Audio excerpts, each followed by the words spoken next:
ਸਤਨਾਮ ਸ੍ਰੀ ਵਾਹਿਗੁਰੂ ਸਾਹਿਬ JIO. ਚੇਤ Gobind ਆਰਾਧੀਐ, ਹੋਵੈ ਆਨੰਦ ਘਣ। ਸੰਤ ਜਨਾ ਮਿਲ ਪਾਈਐ, ਰਸਨਾ ਨਾਮ ਭਣ। ਚੇਤ ਗੋਬਿੰਦ ਆਰਾਧੀਐ, ਹੋਵੈ ਆਨੰਦ ਘਣ। ਸੰਤ ਜਨਾ ਮਿਲ ਪਾਈਐ, ਰਸਨਾ ਨਾਮ ਭਣ। ਜਿਨ ਪਾਇਆ ਪ੍ਰਭ ਆਪਣਾ, ਆਏ ਤਿਸੈ ਗਣ। ਇਕ ਖਿਨ ਤਿਸ ਬਿਨ ਜੀਵਣਾ, ਬਿਰਥਾ ਜਨਮ ਜਣਾ। ਜਲ ਥਲ ਮਹੀਅਲ ਪੂਰਿਆ, ਰਵਿਆ ਵਿੱਚ ਵਣ। ਸੋ ਪ੍ਰਭ ਚਿਤ ਨਾ ਆਵਈ, ਕਿਤੜਾ ਦੁਖ ਗਣ। ਜਿਨੀ ਰਾਵਿਆ ਸੋ ਪ੍ਰਭੂ, ਤਿਨਾ ਭਾਗ ਮਣ। ਹਰ ਦਰਸ਼ਨ ਕਉ ਮਨ ਲੋਚਦਾ, ਨਾਨਕ ਪਿਆਸ ਮਨਾ। ਚੇਤ ਮਿਲਾਏ ਸੋ ਪ੍ਰਭੂ, ਤਿਸ ਕੈ ਪਾਏ ਲਗਾ। ਹਰ ਦਰਸ਼ਨ ਕਉ ਮਨ ਲੋਚਦਾ, ਨਾਨਕ ਪਿਆਸ ਮਨਾ। ਚੇਤ ਮਿਲਾਏ ਸੋ ਪ੍ਰਭੂ, ਤਿਸ ਕੈ ਪਾਏ ਲਗਾ। ਵਾਹਿਗੁਰੂ ਜੀ ਕਾ ਖਾਲਸਾ, ਵਾਹਿਗੁਰੂ ਜੀ ਕੀ ਫਤਿਹ। ਜੁਗੋ ਜੁਗ ਅਟਲ ਗੁਰਤਾ ਗੱਦੀ ਤੇ ਬਿਰਾਜਮਾਨ, ਚਵਰ ਛਤਰ ਤਖਤ ਦੇ ਮਾਲਕ, ਹਾਜ਼ਰਾ ਹਜ਼ੂਰ ਜਹਰਾ ਜਹੂਰ। ਦਸਾਂ ਪਾਤਸ਼ਾਹੀਆਂ ਦੀ ਆਤਮਿਕ ਜੋਤ, ਸਾਹਿਬ ਸੱਚੇ ਪਾਤਸ਼ਾਹ ਧੰਨ ਧੰਨ ਸ੍ਰੀ ਗੁਰੂ ਗ੍ਰੰਥ ਸਾਹਿਬ ਮਹਾਰਾਜ ਜੀ ਦੀ ਪਾਵਨ ਪਵਿੱਤਰ ਹਜ਼ੂਰੀ ਅੰਦਰ ਪਾਇਮਾਨ ਹੋਏ ਬੈਠੇ ਸਤਸੰਗੀ ਜਨੋ, ਚੇਤਰ ਦਾ ਮਹੀਨਾ ਚੜ੍ਹਿਆ ਹੈ। ਜੋ ਉਪਦੇਸ਼ ਪੰਚਮ ਪਾਤਸ਼ਾਹ ਧੰਨ ਸ੍ਰੀ ਗੁਰੂ ਅਰਜਨ ਦੇਵ ਜੀ ਮਹਾਰਾਜ ਨੇ ਇਸ ਮਹੀਨੇ ਦੇ ਵਿੱਚ ਕੀਤਾ ਹੈ, ਉਸ ਦੀ ਵਿਚਾਰ ਕਰਨੀ ਹੈ। ਪੰਚਮ ਪਾਤਸ਼ਾਹ ਕਿਰਪਾ ਕਰਨ ਆਪ ਵਿੱਚ ਵਰਤ ਕੇ ਆਪਣੇ ਮੂਲਕ ਵਚਨਾਂ ਦੇ ਵਿਚਾਰ ਆਪ ਹੀ ਕਰਵਾ ਲੈਣ। ਵਿਚਾਰ ਸ਼ੁਰੂ ਕਰਨ ਤੋਂ ਪਹਿਲਾਂ ਗੁਰੂ ਕਲਗੀਧਰ ਪਾਤਸ਼ਾਹ ਜੀ ਵੱਲੋਂ ਬਖਸ਼ੀ ਫਤਿਹ ਬੁਲਾਓ। ਕੋਈ ਵੀ ਰਸਨਾ ਵਾਂਝੀ ਨਾ ਰਵੇ, ਬੁਲਾਓ ਫਤਿਹ। ਵਾਹਿਗੁਰੂ ਜੀ ਕਾ ਖਾਲਸਾ, ਵਾਹਿਗੁਰੂ ਜੀ ਕੀ ਫਤਿਹ। ਸਾਡੇ ਹਿੰਦੁਸਤਾਨ ਦੇ ਵਿੱਚ ਜੋ ਬਿਕਰਮੀ ਸੰਮਤ ਹੈ, ਉਸ ਦੀ ਸ਼ੁਰੂਆਤ ਚੇਤਰ ਤੋਂ ਹੁੰਦੀ ਹੈ। ਜਿਵੇਂ ਈਸਵੀ ਸੰਮਤ ਦਾ ਪਹਿਲਾ ਮਹੀਨਾ ਜਨਵਰੀ ਹੈ, ਇਸੇ ਤਰ੍ਹਾਂ ਚੇਤਰ ਬਿਕਰਮੀ ਸੰਮਤ ਦਾ ਪਹਿਲਾ ਮਹੀਨਾ ਹੈ। ਇਸੇ ਮਹੀਨੇ ਤੋਂ ਸਾਲ ਦੀ ਸ਼ੁਰੂਆਤ ਹੁੰਦੀ ਹੈ, ਨਵਾਂ ਸਾਲ ਚੜ੍ਹਦਾ ਹੈ। ਇਹ ਬਿਕਰਮੀ ਸੰਮਤ ਦਾ ਪਹਿਲਾ ਮਹੀਨਾ ਹੈ। ਚੇਤਰ ਦੇ ਵਿਚਾਰ ਸਤਿਗੁਰੂ ਜੀ ਇੰਝ ਕਰਦੇ ਨੇ, ਚੇਤ ਗੋਬਿੰਦ ਆਰਾਧੀਐ, ਹੋਵੇ ਆਨੰਦ ਘਣਾ। ਜੇ ਕਿਧਰੇ ਚੇਤਰ ਦੇ ਮਹੀਨੇ ਦੇ ਵਿੱਚ ਪ੍ਰਭੂ ਦੀ ਆਰਾਧਨਾ ਆਰੰਭ ਕਰ ਦਈਏ, ਕਿਉਂਕਿ ਸਾਲ ਨਵਾਂ ਸ਼ੁਰੂ ਹੋਇਆ ਹੈ ਚੇਤਰ ਤੋਂ। ਇਹ ਬੰਦੇ, ਤੂੰ ਬੰਦਗੀ ਸ਼ੁਰੂ ਕਰ, ਤੂੰ ਆਪਣੇ ਜੀਵਨ ਵਿੱਚ ਪ੍ਰਭੂ ਦੀ ਇਬਾਦਤ ਸ਼ੁਰੂ ਕਰ। ਅਗਰ ਤੂੰ ਐਸਾ ਕਰੇਗਾ ਤਾਂ ਜੀਵਨ ਦੇ ਵਿੱਚ ਬਹੁਤ ਵੱਡਾ ਆਨੰਦ ਪ੍ਰਾਪਤ ਹੋਵੇਗਾ। ਪਰ ਕਿਵੇਂ ਬੰਦਗੀ ਕਰੀਏ? ਸਾਹਿਬ ਆਖਦੇ ਨੇ, ਸੰਤ ਜਨਾ ਮਿਲ ਪਾਈਐ, ਰਸਨਾ ਨਾਮ ਭਣਾ। ਸੰਤਾਂ ਦੀ ਸੰਗਤ ਕਰ, ਸਾਧੂਆਂ ਦਾ ਸੰਗ ਕਰ, ਜੋ ਨਾਮ ਦੇ ਵਿੱਚ ਰੰਗੇ ਹੋਏ ਨੇ, ਨਾਮ ਦੇ ਰਸੀਏ ਨੇ। ਗੁਰੂ ਦੀ ਸੰਗਤ ਕਰ ਤੇ ਜ਼ੁਬਾਨ ਦੇ ਨਾਲ ਉਸ ਦੇ ਨਾਮ ਦਾ ਉਚਾਰਨ ਕਰ। ਸੰਗਤ ਇਸ ਵਾਸਤੇ ਕਰ, ਤੇਰੀ ਰਸਨਾ ਬੋਲਣ ਲੱਗ ਪਵੇ, ਤੇਰੀ ਰਸਨਾ ਨੂੰ ਬੋਲਣ ਦੀ ਜਾਚ ਆ ਜਾਵੇ। ਕਿਉਂਕਿ ਸੰਗਤ ਕਰੇਗਾ ਤਾਂ ਹੀ ਤੇਰੀ ਰਸਨਾ ਨੂੰ ਬੋਲਣ ਦੀ ਜਾਚ ਆਵੇਗੀ।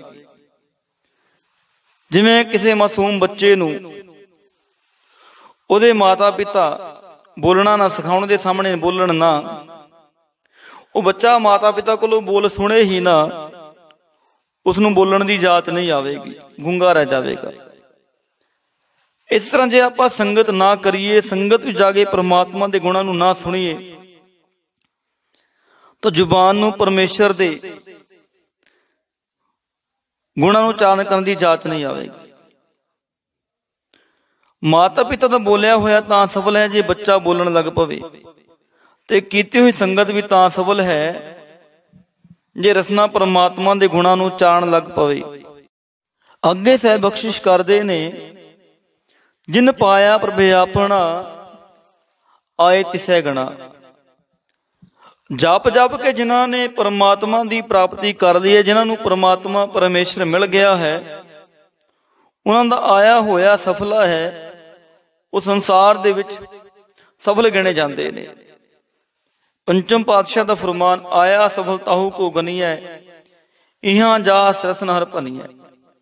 ਵੀ ਆਇਆ ਹੋਇਆ ਉਹਨਾਂ ਦਾ ਹੀ ਸਫਲ ਹੈ ਜਿਹੜੇ ਇੱਥੇ ਆ ਕੇ ਰਸਨਾ ਦੇ ਨਾਲ ਪਰਮੇਸ਼ਰ ਦੇ ਗੁਣ ਗਾਉਂਦੇ ਨੇ, ਰਸਨਾ ਦੇ ਨਾਲ ਪਰਮੇਸ਼ਰ ਨੂੰ ਚੇਤੇ ਕਰਦੇ ਨੇ, ਉਹਦਾ ਨਾਮ ਜਪਦੇ ਨੇ।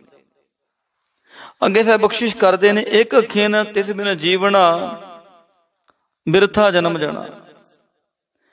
ਜੇ ਇੱਕ ਖਿਨ, ਇੱਕ ਪਲ ਵੀ ਪਰਮੇਸ਼ਰ ਤੋਂ ਬਿਨਾਂ ਅਸੀਂ ਜ਼ਿੰਦਗੀ ਬਤੀਤ ਕਰਦੇ ਹਾਂ, ਉਹ ਜੀਵਨ ਵਿਅਰਥ ਹੈ, ਬਿਰਥਾ ਹੈ। ਕਿਉਂਕਿ ਜੇ ਇੱਕ ਖਿਨ ਵੀ ਪਰਮੇਸ਼ਰ ਭੁੱਲ ਜਾਂਦਾ ਹੈ ਤਾਂ ਸਮਝੋ 50 ਸਾਲ ਅਸੀਂ ਪਰਮੇਸ਼ਰ ਨੂੰ ਭੁਲਾ ਦਿੱਤਾ। ਗੁਰਬਾਣੀ ਦਾ ਫਰਮਾਨ, ਇੱਕ ਖਿਨ ਵਿਸਰੈ ਤੂੰ ਸੁਆਮੀ ਜਾਣੋ ਬਰਸ 50। ਵੀ ਇੱਕ ਖਿਨ ਪਰਮੇਸ਼ਰ ਭੁੱਲ ਜਾਵੇ ਤਾਂ ਸਮਝੋ 50 ਸਾਲ ਅਸੀਂ ਪਰਮੇਸ਼ਰ ਨੂੰ ਭੁਲਾ ਦਿੱਤਾ ਹੈ, 50 ਸਾਲ ਦਾ ਵਿਛੋੜਾ ਹੈ। ਗੁਰੂ ਨਾਨਕ ਪਾਤਸ਼ਾਹ ਦਾ ਬਚਨ, ਆਖਾਂ ਜੀਵਾ ਵਿਸਰੈ ਮਰ ਜਾਓ। ਜੇ ਅਸੀਂ ਪਰਮੇਸ਼ਰ ਨੂੰ ਯਾਦ ਕਰਦੇ ਹਾਂ, ਉਹਦੇ ਗੁਣਾਂ ਨੂੰ ਉਚਾਰਨ ਕਰਦੇ ਹਾਂ, ਨਾਮ ਜਪਦੇ ਹਾਂ, ਅਸੀਂ ਜਿਉਂਦੇ ਹਾਂ। ਪਰ ਜੇ ਅਸੀਂ ਪਰਮੇਸ਼ਰ ਦਾ ਨਾਮ ਨਹੀਂ ਜਪਦੇ, ਉਹਨੂੰ ਭੁਲਾ ਦਿੰਦੇ ਹਾਂ, ਉਹਨੂੰ ਭੁਲਾ ਕੇ ਜ਼ਿੰਦਗੀ ਬਤੀਤ ਕਰਦੇ ਹਾਂ, ਤਾਂ ਉਹ ਮਨੁੱਖ ਮੁਰਦਾ ਹੈ। ਭਾਵੇਂ ਸਰੀਰਕ ਤੌਰ ਤੇ ਤੁਰਿਆ ਫਿਰਦਾ ਹੈ, ਪਰ ਅਸਲ ਦੇ ਵਿੱਚ ਆਤਮਿਕ ਤੌਰ ਤੇ ਮੁਰਦਾ ਹੈ। ਕਿਉਂਕਿ ਗੁਰੂ ਸਾਹਿਬ ਦਾ ਬਚਨ, ਆਖਾਂ ਜੀਵਾਂ ਵਿਸਰੈ ਮਰ ਜਾਓ। ਜੇ ਪਰਮੇਸ਼ਰ ਭੁੱਲ ਗਿਆ, ਮਨੁੱਖ ਦੀ ਮੌਤ ਹੈ। ਅੱਗੇ ਬਖਸ਼ਿਸ਼ ਕਰਦੇ ਨੇ ਪਾਤਸ਼ਾਹ, ਜਲ ਥਲ ਮਹੀਲ ਪੂਰਿਆ ਰਵਿਆ ਵਿੱਚ ਬਣਾ। ਜਿਹੜਾ ਪਰਮੇਸ਼ਰ ਕਣ ਕਣ ਦੇ ਵਿੱਚ ਰਮਿਆ ਹੋਇਆ ਹੈ, ਜਿਹੜਾ ਜਲ ਦੇ ਵਿੱਚ ਵੀ ਹੈ, ਥਲ ਦੇ ਵਿੱਚ ਵੀ ਹੈ, ਆਕਾਸ਼ ਦੇ ਵਿੱਚ ਵੀ ਹੈ, ਵਣਸਪਤ ਦੇ ਵਿੱਚ ਵੀ ਹੈ, ਘੜ ਘੜ ਜੀ ਵਸਿਆ ਹੋਇਆ ਹੈ। ਜੇ ਅਸੀਂ ਪਰਮੇਸ਼ਰ ਨੂੰ ਭੁਲਾ ਦੇਵਾਂਗੇ, ਫਿਰ ਕਿੰਨਾ ਵੱਡਾ ਦੁੱਖ ਪ੍ਰਾਪਤ ਹੋਏਗਾ। ਸਤਿਗੁਰੂ ਜੀ ਆਖਦੇ ਨੇ, ਸੋ ਪ੍ਰਭ ਚਿਤ ਨਾ ਆਵੈ, ਕਿਤੜਾ ਦੁੱਖ ਗਣਾ। ਵੀ ਜੇ ਉਹ ਪਰਮੇਸ਼ਰ ਚੇਤੇ ਨਾ ਆਵੇ, ਉਹਦੀ ਯਾਦ ਹਿਰਦੇ ਵਿੱਚ ਨਾ ਆਵੇ, ਤੇ ਇੰਨਾ ਵੱਡਾ ਦੁੱਖ ਪ੍ਰਾਪਤ ਹੋਵੇਗਾ ਜਿਸ ਦੀ ਗਿਣਤੀ ਨਹੀਂ ਕੀਤੀ ਜਾ ਸਕਦੀ, ਜੋ ਦੁੱਖ ਗਿਣਿਆ ਨਹੀਂ ਜਾ ਸਕਦਾ। ਕਿਉਂਕਿ ਜਿਹੜਾ ਦੁੱਖ ਹੈ ਉਹ ਜਦੋਂ ਅਸੀਂ ਪਰਮੇਸ਼ਰ ਨੂੰ ਭੁੱਲਦੇ ਹਾਂ ਤਾਂ ਹੀ ਲੱਗਦਾ ਹੈ। ਗੁਰਬਾਣੀ ਦਾ ਫਰਮਾਨ, ਦੁੱਖ ਤਦੇ ਜਾਂ ਵਿਸਰ ਜਾਵੇ। ਜਦੋਂ ਪਰਮੇਸ਼ਰ ਭੁੱਲ ਜਾਂਦਾ ਹੈ, ਦੁੱਖ ਉਦੋਂ ਹੀ ਪੈਦਾ ਹੁੰਦੇ। ਪੰਚਮ ਪਾਤਸ਼ਾਹ ਦਾ ਫਰਮਾਨ, ਪਰਮੇਸ਼ਰ ਤੇ ਭੁੱਲਿਆ ਵਿਆਪਨ ਸਭੇ ਰੋਗ। ਜਿਹਨਾਂ ਦੁੱਖ ਨੇ, ਤਕਲੀਫਾਂ ਨੇ, ਰੋਗ ਨੇ, ਜਦੋਂ ਅਸੀਂ ਪਰਮੇਸ਼ਰ ਨੂੰ ਭੁਲਾ ਦਿੰਦੇ ਹਾਂ, ਉਦੋਂ ਹੀ ਪੈਦਾ ਹੁੰਦੇ ਨੇ। ਇਸ ਕਰਕੇ ਇਹ ਮਨੁੱਖ ਤੂੰ ਪਰਮਾਤਮਾ ਦੀ ਇਬਾਦਤ ਕਰ। ਜੇ ਤੂੰ ਪਰਮਾਤਮਾ ਨੂੰ ਚੇਤੇ ਨਹੀਂ ਕਰੇਗਾ, ਉਸ ਪ੍ਰਭੂ ਨੂੰ ਯਾਦ ਨਹੀਂ ਕਰੇਗਾ, ਤਾਂ ਤੈਨੂੰ ਇੰਨੇ ਵੱਡੇ ਦੁੱਖ ਦੀ ਪ੍ਰਾਪਤੀ ਹੋਵੇਗੀ ਜਿਸ ਦੀ ਗਿਣਤੀ ਨਹੀਂ ਕੀਤੀ ਜਾ ਸਕਦੀ। ਅੱਗੇ ਸਾਹਿਬ ਬਖਸ਼ਿਸ਼ ਕਰਦੇ ਨੇ, ਜਿਨੀ ਰਾਵਿਆ ਸੋ ਪ੍ਰਭੂ ਤਿਨਾ ਭਾਗ ਮਨਾ। ਪਰ ਜਿਨ੍ਹਾਂ ਨੇ ਪਰਮੇਸ਼ਰ ਨੂੰ ਚੇਤਰ ਦੇ ਮਹੀਨੇ ਦੇ ਵਿੱਚ ਆਰਾਧਨਾ ਸ਼ੁਰੂ ਕਰ ਦਿੱਤਾ ਹੈ, ਜਿਨ੍ਹਾਂ ਨੇ ਉਸਦੇ ਨਾਮ ਦੀ ਆਰਾਧਨਾ ਆਰੰਭ ਕਰ ਦਿੱਤੀ ਹੈ, ਜਿਨ੍ਹਾਂ ਨੇ ਪਰਮੇਸ਼ਰ ਦੇ ਗੁਣਾਂ ਦਾ ਰਮਣ ਸ਼ੁਰੂ ਕੀਤਾ ਹੈ, ਉਹ ਵੱਡੇ ਭਾਗੀ ਨੇ, ਵੱਡੇ ਭਾਗਾਂ ਵਾਲੇ ਨੇ। ਅੱਗੇ ਸਾਹਿਬ ਬਖਸ਼ਿਸ਼ ਕਰਦੇ ਨੇ, ਹਰ ਦਰਸ਼ਨ ਕੋ ਮਨ ਲੋਚਦਾ ਨਾਨਕ ਪਿਆਸ ਮਨ। ਸਾਹਿਬ ਸ੍ਰੀ ਗੁਰੂ ਅਰਜਨ ਦੇਵ ਜੀ ਮਹਾਰਾਜ ਫਰਮਾਨ ਕਰਦੇ ਨੇ, ਹਰੀ ਦੇ ਦਰਸ਼ਨਾਂ ਨੂੰ ਚੇਤਰ ਦੇ ਮਹੀਨੇ 'ਚ ਮਿਲਣ ਦੀ ਬੜੀ ਤਾਂਘ ਹੈ, ਮਨ ਲੋਚਦਾ ਹੈ ਕਿਵੇਂ ਪਰਮੇਸ਼ਰ ਦੀ ਪ੍ਰਾਪਤੀ ਹੋਵੇ, ਕਿਵੇਂ ਪਰਮੇਸ਼ਰ ਮਿਲੇ। ਅੱਗੇ ਸਾਹਿਬ ਬਖਸ਼ਿਸ਼ ਕਰਦੇ ਨੇ, ਚੇਤ ਮਿਲਾਏ ਸੋ ਪ੍ਰਭੂ ਤਿਸ ਕਹਿ ਪਾਏ ਲਗਾ। ਚੇਤਰ ਦੇ ਮਹੀਨੇ 'ਚ ਕੋਈ ਮੈਨੂੰ ਪਰਮੇਸ਼ਰ ਦੇ ਨਾਲ ਮਿਲਾ ਦੇਵੇ। ਗੁਰੂ ਸਾਹਿਬ ਬਖਸ਼ਿਸ਼ ਕਰਦੇ ਨੇ, ਕੋਈ ਮੈਨੂੰ ਪਰਮੇਸ਼ਰ ਦੇ ਬਚਨ ਸੁਣਾ ਦੇਵੇ, ਕੋਈ ਮੇਰੀ ਸਾਂਝ ਉਸ ਪਰਮੇਸ਼ਰ ਦੇ ਨਾਲ ਬਣਾ ਦੇਵੇ, ਮੇਰਾ ਮਿਲਾਪ ਪਰਮੇਸ਼ਰ ਦੇ ਨਾਲ ਕਰਾ ਦੇਵੇ। ਗੁਰੂ ਸਾਹਿਬ ਆਖਦੇ ਨੇ, ਮੈਂ ਉਸਦੇ ਪੈਰ ਫੜਨ ਵਾਸਤੇ ਤਿਆਰ ਹਾਂ। ਗੁਰੂ ਸਾਹਿਬ ਦਾ ਇੱਕ ਹੋਰ ਬਚਨ, ਕੋਈ ਜਨ ਹਰਸਿਉ ਦੇਵੈ ਜੋਰ, ਵੀ ਕੋਈ ਵੀ ਜਨ ਮੈਨੂੰ ਪਰਮੇਸ਼ਰ ਦੇ ਨਾਲ ਜੋੜ ਦੇਵੇ। ਚਰਨ ਗਹੋਂ ਬਕੋਂ ਸ਼ੁਭ ਰਸਨਾ ਦੀਜੈ ਪ੍ਰਾਨ ਖੋਰ। ਮੈਂ ਉਹਦੇ ਪੈਰ ਫੜਨ ਵਾਸਤੇ ਤਿਆਰ ਹਾਂ। ਆਪਣੀ ਰਸਨਾ ਤੋਂ ਮੈਂ ਉਸ ਦੀ ਉਸਤਤ ਕਰਾਂਗਾ ਤੇ ਆਪਣੇ ਮੈਂ ਪ੍ਰਾਣ ਵੀ ਉਹਨੂੰ ਭੇਟਾ ਕਰ ਦੇਵਾਂਗਾ। ਤੇ ਚੇਤਰ ਦੇ ਮਹੀਨੇ ਦੇ ਵਿੱਚ ਉਹਨਾਂ ਨੂੰ ਹੀ ਆਨੰਦ ਦੀ ਪ੍ਰਾਪਤੀ ਹੁੰਦੀ ਹੈ, ਖੁਸ਼ੀਆਂ ਪ੍ਰਾਪਤ ਹੁੰਦੀਆਂ ਨੇ, ਜਿਹੜੇ ਚੇਤਰ ਦੇ ਮਹੀਨੇ ਦੇ ਵਿੱਚ ਉਸ ਪਰਮੇਸ਼ਰ ਨੂੰ ਚੇਤੇ ਕਰਦੇ ਨੇ, ਯਾਦ ਕਰਦੇ ਨੇ, ਜਿਹਦੇ ਹਿਰਦੇ ਦੇ ਵਿੱਚ ਪਰਮੇਸ਼ਰ